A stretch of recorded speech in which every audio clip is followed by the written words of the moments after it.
up, squad? Today I'm here with 3 people who watch the YouTube Effect, and they're here to tell you what they think about it. Who would you say Let's are the go. key characters for this documentary? So number one's got to be Susan Wojcicki. She's basically like a past CEO of YouTube.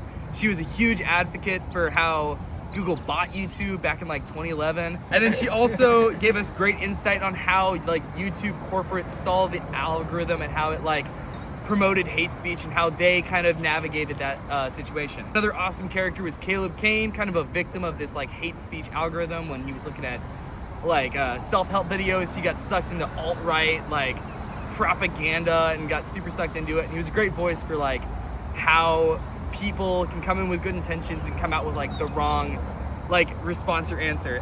Steve Chain, he was the creator of YouTube. He talked about how it went from this like video form of Hot or Not, which was like a weird dating photo website, and turned it into this crazy media empire that it is today.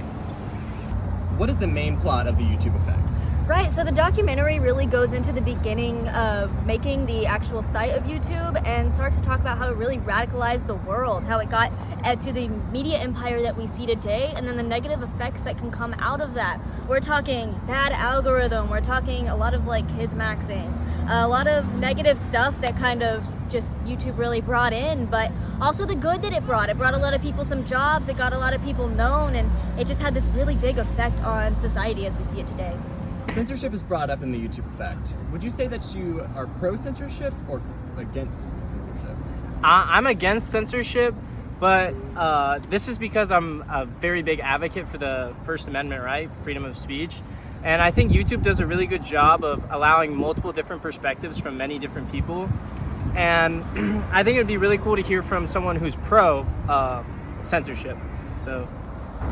Yeah, obviously, I'm not talking about like full propaganda, like censorship, but as we saw with Gamergate in the YouTube Effect, censorship is important. There's so much misinformation online. There's got to be some way to regulate it and control it. Like, so many lives were like essentially ruined, right? There was hate speech and death threats and rape threats all over the internet just because someone was a girl and made a video game, and that's not okay. So I think there should be some accountability with YouTube to censor that like clearly false content. I mean, I think for like a middle ground for these, you do need to be able to let people have their freedom, their right to speak about what they want to and give the world what they want them to give. But at the same time, you really need to have these regulations in place to make sure that this harmful content, much like the father in the video whose daughter, she was a journalist and her murder got spread all over the internet and it wasn't able to be taken down because of all these policies of the First Amendment and freedom of speech and copyright that YouTube had in place. I feel like in that scenario, you really need to have these policies that make it where stuff like that needs to be taken away. It's harmful for people to see, but you do need to allow people to put the good in the world that needs to get that good out there.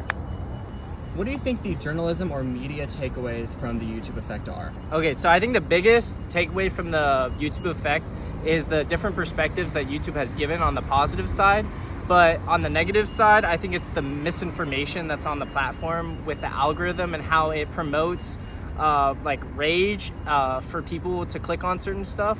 And since it's already been released, I think it needs to be refixed or changed so that journalism on YouTube can still provide the perspective of small content creators that it didn't in the past because of like just like a couple legacy media companies.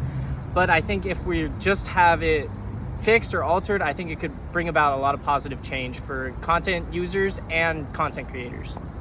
How do you feel about the evolution and the future of YouTube? Right, so I mean, this was discussed in the documentary as well, but they discussed how YouTube, the idea of it was nothing new. People wanted to share these videos that they had, and they wanted to share their passions and what they were really interested in talking about, but there was no platform to do that.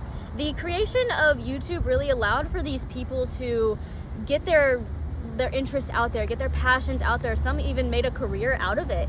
It was something that was revolutionized the world truly, and it's just growing. More people are uploading to YouTube daily, more people are watching these. I think at the end of the documentary it said over 2 billion people were daily watchers of YouTube content.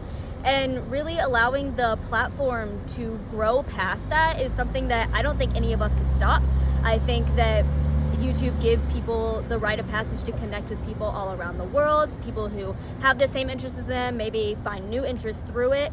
I feel like you can't really slow something that big down, especially with how big it has grown. In the future, it's just going to get bigger, and will it crash eventually? Nobody knows for sure, but I don't see that happening.